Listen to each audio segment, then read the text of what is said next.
चूल्हा मिट्टी का, मिट्टी तालाब की, तालाब ठाकुर का। भूख रोटी की, रोटी बाजरे की, बाजरा खेत का, खेत ठाकुर का। वाह। बैल ठाकुर का, हल ठाकुर का, हल की मूठ पर हथेली अपनी, फसल ठाकुर की।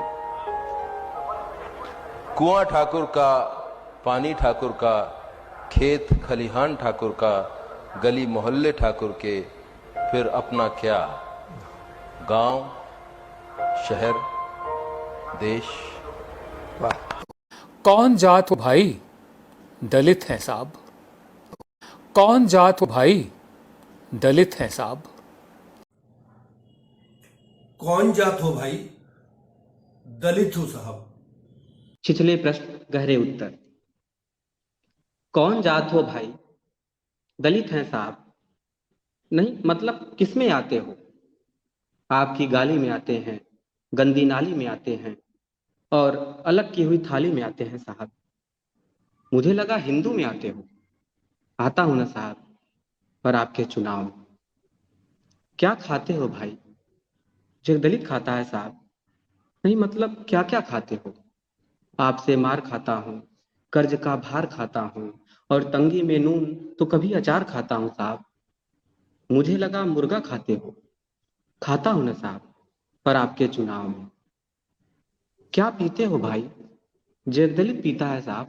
नहीं मतलब क्या क्या पीते हो? छुआछूत का गम, टूटे अरमानों का दम और नंगी आंखों से देखा गया सारा भरम साहब। मुझे लगा शराब पीते हो। पीता हूं ना साहब, पर आपके चुनाव में।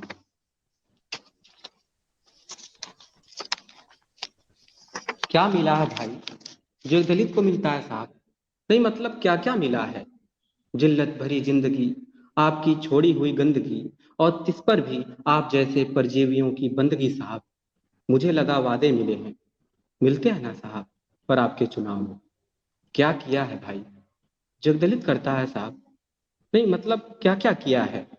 100 दिन तालाब में काम किया, पसीने से तर सुबह को शाम किया और आते जाते ठाकुरों को सलाम किया साहब। मुझे लगा कोई बड़ा काम किया। किया है ना साहब, आपके चुनाव का प्रचार। वाह।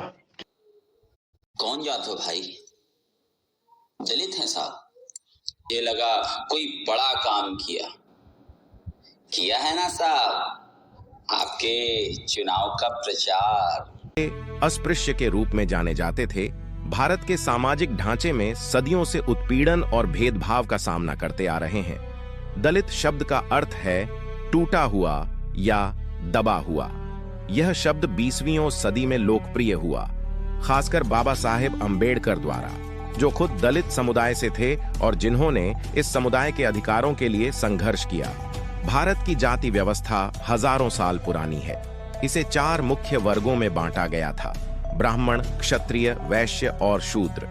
शूद्रों को समाज का सबसे निचला वर्ग माना गया और उन्हें ही अस्पृश्य कहा गया। यह वर्ग उन कार्यों को करता था जिन्हें अन्य जातियां अपवित्र या गंदा मानती थीं, जैसे मृत जानवरों का निपटान, चमड़ा उद्योग और सफाई का कार्य। दलित समुदाय के लोगों के साथ भेदभाव केवल उनके कार्यों तक सीमित नहीं था, उन्हें समाज के बाकी हिस्सों से अलग थलग रखा गया। वे न तो मंदिरों में प्रवेश कर सकते थे, न ही गांव के कुएं से पानी ले सकते थे। कई जगहों पर उन्हें अपने गांव से बाहर बस्तियों में रहना पड़ता था, जिन्हें दलित बस्ती या अस्पृश्य कॉलोनी कहा जाता था। 20वीं सदी में एक महान नेता ने दलितों के उत्थान के लिए संघर्ष किया। यह थे डॉ. भीमराव अंबेडकर, जिन्हें बाबा साहेब अंबेडकर के नाम से भी जाना जाता है। उन्होंने भारतीय संविधान का मसौदा तैयार किया और दलितों के अधिकारों के लिए जीवन भर संघर्ष किया। उन्होंने दलित समुदाय को संगठित किया, उन्हें शिक्षा के महत्व के बारे में बताया और जातिवाद के खिलाफ आवाज उठाई। आज भारत में कई सामाजिक सुधार और कानूनों के बावजूद दलित समुदाय के लोग अब भी भेदभाव का सामना कर रहे हैं। सरकारी आरक्षण नीतियों और विशेषाधिकारों ने जरूर उनकी स्थिति में सुधार किया है, लेकिन सामाजिक और आर्थिक असमानताएं अब भी कायम हैं। दलित समुदाय के लोग अब भी भेदभाव का सामना कर रहे हैं। सरकारी आरक्षण नीतियों और विशेषाधिकारों ने जरूर उनकी स्थिति में सुधार किया है, लेकिन सामाजिक और आर्थिक असमानताएं अब भी कायम हैं। कई दलित अब शिक्षा, राजनीति और व्यवसाय में सफलता प्राप्त कर रहे हैं, लेकिन ग्रामीण क्षेत्रों में स्थिति अब भी चुनौतीपूर्ण है। दलित आंदोलन विशेष रूप से 20वीं और 21वीं सदी में भारतीय समाज में बड़े बदलाव का प्रतीक बना। चाहे वह 27वीं सदी का दलित पैंथर आंदोलन हो या 21वीं सदी में हुए भारत बंद आंदोलन, दलित समुदाय ने अपने अधिकारों के लिए संगठित और आवाज बुलंद की। आज जरूरत है कि हम सभी जातिवाद के खिलाफ खड़े हों और एक समावेशी समाज का निर्माण करें। नमस्कार, मैं हूं जगत सिंह अवाना और आप देख रहे हैं सरिजना टाइम्स। दोस्तों, मैंने ये कविता आज आपको क्यों सुनवाई, और उससे पहले ठाकुर का तालाब, ठाकुर का खेत, ठाकुर का कुआं, ये कविता आखिर मैंने क्यों सुनाई आपको? ये कविताएं कहीं ना कहीं उस दर्द को आपके सामने ला रही हैं, जो दर्द एक समाज पिछले कई हजार सालों से भोग रहा है। और भुगवाने वाले भी वही लोग हैं जो इस समाज के ठेकेदार बने बैठे हैं, जो वोट के टाइम पर तो बोलते हैं बटोगे तो कटोगे, और वैसे जाति के आधार पर किस तरह अत्याचार, और अभी अभी में एक हफ्ते के अंदर अंदर 3-4 घटनाएं ऐसी घटी हैं जिन्होंने इस देश के हर उस बुद्धिजीवी वर्ग के व्यक्ति को झकझोर कर रख दिया जो संविधान पर आस्था रखता है। जो संविधान पर आस्था नहीं रखते वो लोग, उनके ऊपर कोई फर्क नहीं पड़ता, क्योंकि कहीं ना कहीं वही लोग उनके समर्थन में खड़े हुए हैं। बच्चालाल उन्मेष की ये कविता उसने कोरोना काल में लिखी थी, लेकिन ये एक ऐसी कविता है जो आपके सामने अपनी व्यथा को रोता है। एक दलित अपनी जो पीड़ा है उसे दर्शाता है। बच्चालाल ने बेशक ये कविता लिखी हो, परंतु ये एक ऐसा धब्बा है हमारे समाज पर, जातिवाद वाला, कि जिसे ना कोई कविता धो सकती है, ना कोई और धो सकता है। धोएगा तो इसे समाज धोएगा, परंतु जातिगत राजनीति से ऊपर उठकर और हिंदू मुसलमान से ऊपर उठकर जो व्यक्ति से सोचेगा वही कुछ कर पाएगा।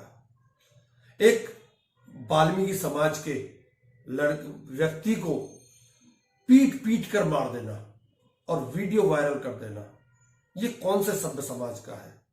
आपको याद है या नहीं है? मैंने दिखाया था आपको।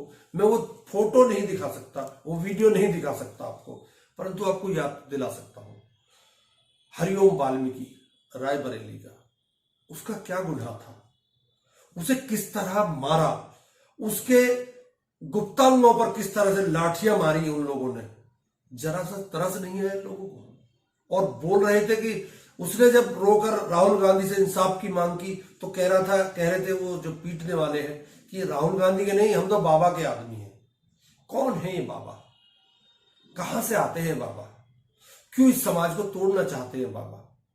बाबा है तो बाबा वाले काम करो ना बाबा, क्यों इस तरह के काम करवा रहे हो? आपका नाम बदनाम हो रहा है साहब, आप मुख्यमंत्री है उत्तर प्रदेश के, आपको इस पर ध्यान देना चाहिए। लेकिन आपको चुनाव जीतने के अलावा कुछ नहीं आता। आप बटोगे तो कटोगे। समाज के ऊपर एक ऐसा चश्मा आप लगा रहे हैं कि मुसलमानों का डर दिखाकर आप अपनी राजनीति चमका रहे हैं। खैर कोई बात नहीं, आज मैं दलितों की बात करने के लिए बैठा हूं और दलितों के बारे में ही बात करूंगा। घोड़ी पर नहीं बैठने दिया जाएगा, मंदिर में नहीं जा सकते, ठाकुर के सामने से नहीं निकल सकते, ब्राह्मण के सामने से नहीं निकल सकते, ब्राह्मण के घर में नहीं घुस सकते। उसके अलावा जो गंदगी वाले काम होते हैं उन्हें दलित करेगा। ये कौन से संविधान में लिखा हुआ है? कौन सी किताब में लिखा हुआ है? केवल मनुवादी सोच वालों की किताब को छोड़ दिया जाए तो उस किताब को मुझे भी कोई दिखाए कि किस में लिखा हुआ है। मंदिर एक साधारण व्यक्ति को ना जाने दिया जाए तो चलता है, समाज इस पर ज्यादा ध्यान नहीं देता, परंतु एक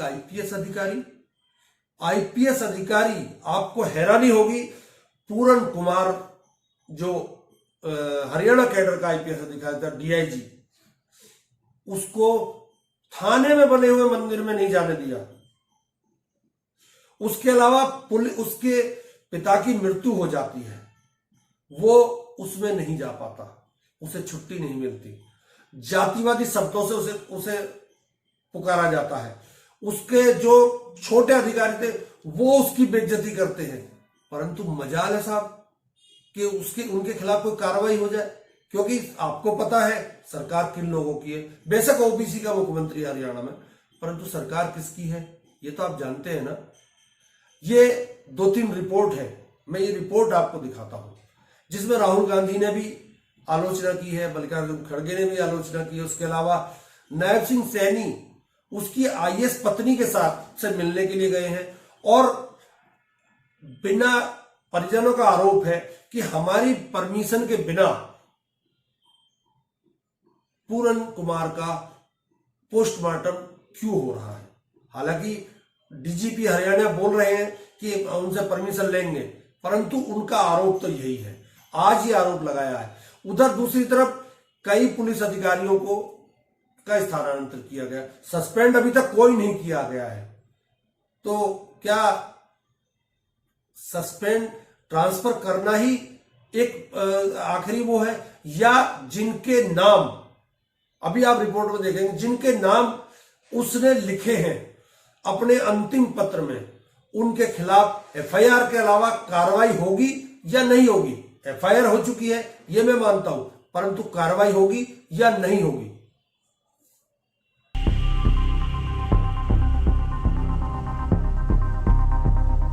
आईपीएस अधिकारी वाई पूरन कुमार के पोस्टमार्टम पर विवाद, परिवार बोला जबरदस्ती पूरन कुमार के मृत शरीर को ले गए पीजीआई। जी हां, हरियाणा के सीनियर आईपीएस ऑफिसर वाई पूरन कुमार के मृत शरीर का 5वें दिन यानी 11 अक्टूबर को पोस्टमार्टम हो सकता है। पूरन कुमार के मृत शरीर को सेक्टर 16 गवर्नमेंट अस्पताल से पीजीआई शिफ्ट किया गया, लेकिन परिवार की इस बाबत नाराजगी है। परिवार का आरोप है कि उनकी मर्जी के खिलाफ पूरन कुमार के मृत शरीर को पीजीआई ले जाया गया। तो वहीं पूरन कुमार की पत्नी आईएएस अधिकारी अमनीत पी कुमार के भाई और आम आदमी पार्टी के विधायक अमित रतन का आरोप है कि जबरदस्ती पूरन कुमार के मृत शरीर को पीजीआई ले जाया गया। उन्होंने कहा कि एक एडीजीपी लेवल का अधिकारी चला गया, इसे 5 दिन हो गए, लेकिन हमें इंसाफ ही नहीं मिला है। तो वहीं इस विवाद के बाद चंडीगढ़ के डीजीपी सागरप्रीत हुड्डा, आईजी पुष्पेंद्र कुमार और एसएसपी कंवरदीप कौर अमनीत पी से बातचीत करने के लिए सेक्टर 24 स्थित उनके सरकारी आवास पर पहुंचे। डीजीपी सागरप्रीत हुड्डा ने कहा कि परिवार की सहमति के बाद ही पोस्टमार्टम कराया जाएगा। आपको सुनाते हैं उन्होंने क्या कुछ कहा। फैमिली क्लेम कर रही है कि उनका कोई कंसेंट नहीं है और कहा जा रहा है कि उनसे बिना पूछे ले जाया गया पीजीआई। क्या कहना है आपका? पोस्टमार्टम एग्जामिनेशन पीजीआई में होना है। पीजीआई में एक बोर्ड कॉन्स्टिट्यूट किया गया है। पीजीआई में ही पीएम होगा, वहाँ पे मजिस्ट्रेट रहेंगे, फॉरेंसिक एक्सपर्ट रहेंगे, डॉक्टर्स रहेंगे, एक पूरा बोर्ड है। वीडियोग्राफी, फोटोग्राफी सारी चीज़ें होंगी। और पोस्टमार्टम एग्जामिनेशन है वो फैमिली की कंसेंट से ही हो सकता है और फैमिली की कंसेंट से ही होगा। मैं इस मौके पे इतना ही आपको। रोहतक के एसपी नरेंद्र बिजारणिया पर गिरी गाज, नायब सैनी सरकार ने वाई पूरन कुमार मामले में लिया बड़ा एक्शन। जी हां, हरियाणा के सीनियर आईपीएस ऑफिसर वाई पूरन कुमार मामले में शनिवार को रोहतक के एसपी नरेंद्र बिजारणिया को हटा दिया गया। उनकी जगह आईपीएस ऑफिसर सुरेंद्र सिंह भोरिया को एसपी लगाया गया है। फिलहाल नरेंद्र बिजारणिया को कहीं पोस्टिंग नहीं दी गई है। आपको बता दें कि पूरन कुमार की पत्नी आईएएस अधिकारी ये मांग कर रही है कि डीजीपी शत्रुजीत कपूर और एसपी नरेंद्र बिजारणिया को हटाकर गिरफ्तार किया जाए। इन्होंने ही पूरन कुमार को करप्शन केस में फंसाया है। तो वहीं इस मामले में देश से लेकर प्रदेश में भी सियासी हलचल शुरू हो गई है। कांग्रेस के राष्ट्रीय अध्यक्ष मल्लिकार्जुन खड़गे और लोकसभा में विपक्ष के नेता राहुल गांधी आईपीएस वाई पूरन कुमार को लेकर अपना शोक व्यक्त करने के लिए चंडीगढ़ आ सकते हैं। हालांकि कांग्रेस की ओर से अभी इसकी कोई औपचारिक पुष्टि नहीं की गई है, लेकिन सोनिया गांधी ने पत्र लिखकर आईपीएस वाई पूरन कुमार मामले में शोक व्यक्त किया है और सरकार की कार्यशैली पर सवाल भी उठाए हैं। तो वहीं हरियाणा आईएएस एसोसिएशन की शुक्रवार देर शाम वर्चुअल मीटिंग हुई, जिसमें 40 अफसर शामिल हुए थे, जिसमें ज्यादातर आईएएस ऑफिसर्स ने यही कहा कि एक आईएएस ऑफिसर अमनीत कुमार के साथ अन्याय हुआ है और उन्हें न्याय दिलवाने के लिए सभी अफसरों को एक साथ आना होगा। खासकर पिछले कुछ साल से एंटी करप्शन ब्यूरो द्वारा सीनियर अफसरों को टारगेट करने पर उन्होंने नाराजगी भी जताई। इस मामले में ज्यादातर आईएएस अधिकारी आईजी के सीनियर आईएएस पत्नी पी अमनीत कुमार के पक्ष में आ गए हैं और वे उनकी हर मांग का समर्थन कर रहे हैं, जिसमें डीजीपी शत्रुजीत कपूर को हटवाना भी शामिल है। अब रोहतक के एसपी नरेंद्र बिजारणिया को हटा दिया गया है, लेकिन देखना होगा डीजीपी शत्रुजीत कपूर पर कब गाज गिरती है। अब इस देश में पता नहीं कितने पूरन कुमार हैं जो रोज जिल्लत भरी जिंदगी जीते हैं। कविता में आपने देखा था, ऐसे कितने पूरन कुमार हैं जो रोज मेला ढोते हैं। ऐसे पता नहीं कितने पूरन कुमार हैं जो ठाकुरों के नीचे बैठते हैं, ठाकुरों के झूठन को खाते हैं और उनके बच्चों को पालते हैं। हालांकि बच्चों को वो हाथ नहीं लगाने देते, परंतु खेत तो उन्हीं के होते हैं ना। ये कविता मैंने भी आपको दिखाई थी कि ठाकुर का खेत बाजरा।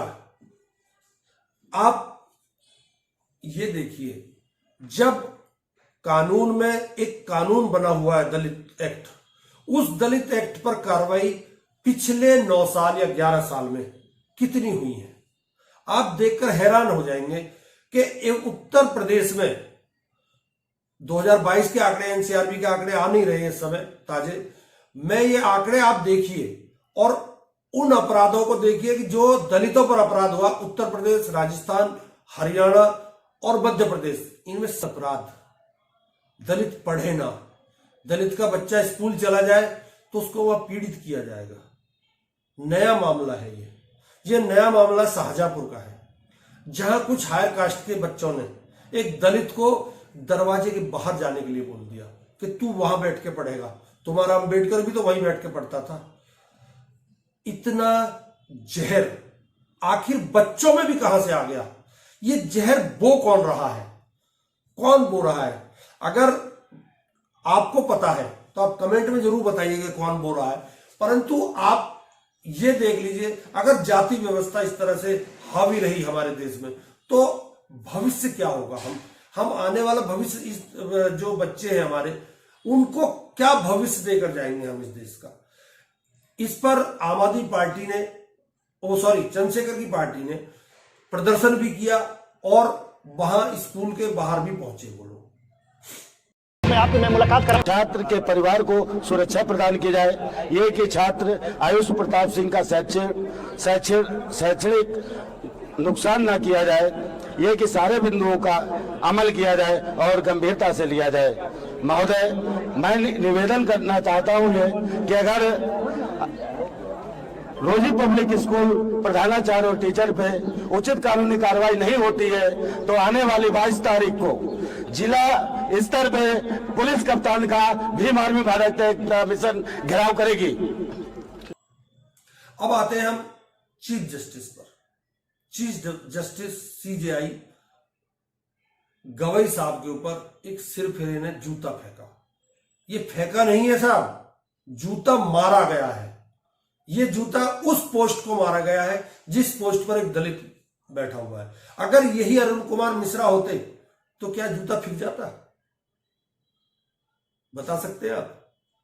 या इसी पर गोगोई बैठे होते तो जूता फिक जाता?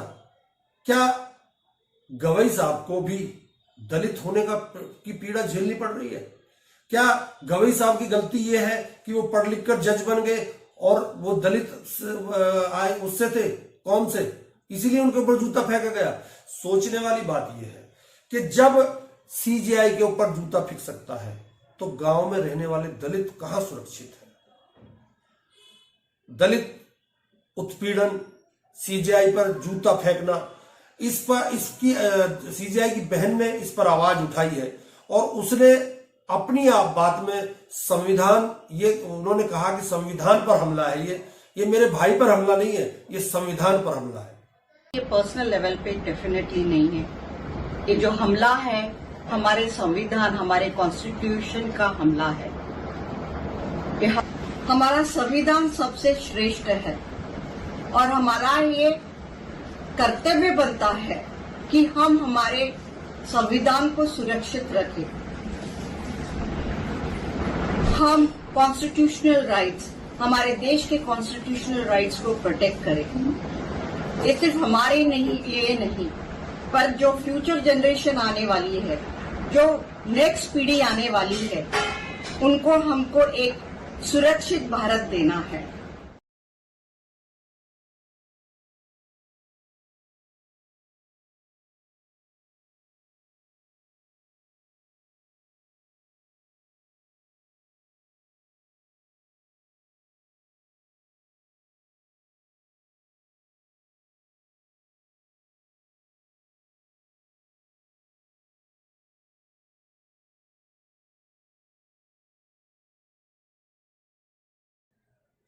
अब मैं आपसे बात करता हूं, जो अंधभक्त है वो भी गौर से सुने और जो साधारण है मेरी तरह वो भी सुने। आप मुझे ये बताइए, क्या चुनाव में आपको हिंदू मुसलमान याद आता है? चुनाव है तो बटोगे तो कटोगे आ जाता है, परंतु ये जब चुनाव आप जीत जाते हैं तब आपको याद क्यों नहीं रहता? आप क्यों भूल जाते हैं कि इस देश में संविधान भी है और इस देश के संविधान को लिखने वाले बाबा साहब, हालांकि अब तो कुछ तथाकथित ब्राह्मणवादी लोग कह रहे हैं कि ये संविधान बाबा साहब ने नहीं लिखा था। खैर, मैं उनकी बातों पर गौर नहीं करता, ऐसे सरपरे पता नहीं कितने घूमते हैं। परंतु मैं आपसे पूछता हूं, अगर दलित अधिकारी, और वो भी सबसे बड़ा अधिकारी, इस देश का दूसरे दर्जे का, दूसरे नंबर का, तीसरे नंबर का नागरिक, क्या उसके ऊपर जूता फेंकना न्याय संगत है? क्या प्रधानमंत्री की चुप्पी और प्रधानमंत्री का यह कहना कि आपने कुछ नहीं किया, अच्छा किया, इसके पीछे क्या है? अगर वो कुछ करते तो क्या हो जाता साहब? ये भी तो आप बता दीजिए। आपने 18 घंटे बाद ट्वीट किया, ये आपने एहसान किया, परंतु मैं आपसे सवाल पूछता हूं साहब, आप चुनाव जीतो, जितना जीतना जीतो, आपको जो करना करिए, परंतु जो जाति व्यवस्था है उसमें तो थोड़ा सुधार करा दीजिए। दलितों को भी उनका अधिकार दे दीजिए। दलित अफसर बने तो पीड़ित, ना बने तो पीड़ित। सफाई कर्मी बेचारा काम ना करे तो उसे पीट पीट कर मार देना कहाँ की मानवता है? कहाँ का ये सभ्य समाज है? आप समाज को विश्वगुरु बताते हैं। कौन सा विश्वगुरु है? जिस देश में एक व्यक्ति विशेष सुरक्षित नहीं है, उस देश को विश्वगुरु कैसे कहा जा सकता है? वो किस कोने से विश्वगुरु है? किस एंगल से आपको विश्वगुरु लगता है? अगर आपकी समझ में आता तो मुझे भी जरूर बताइएगा। अगर वीडियो अच्छी लगी हो तो कृपया शेयर करें, सब्सक्राइब करें। बहुत बहुत धन्यवाद। नमस्कार।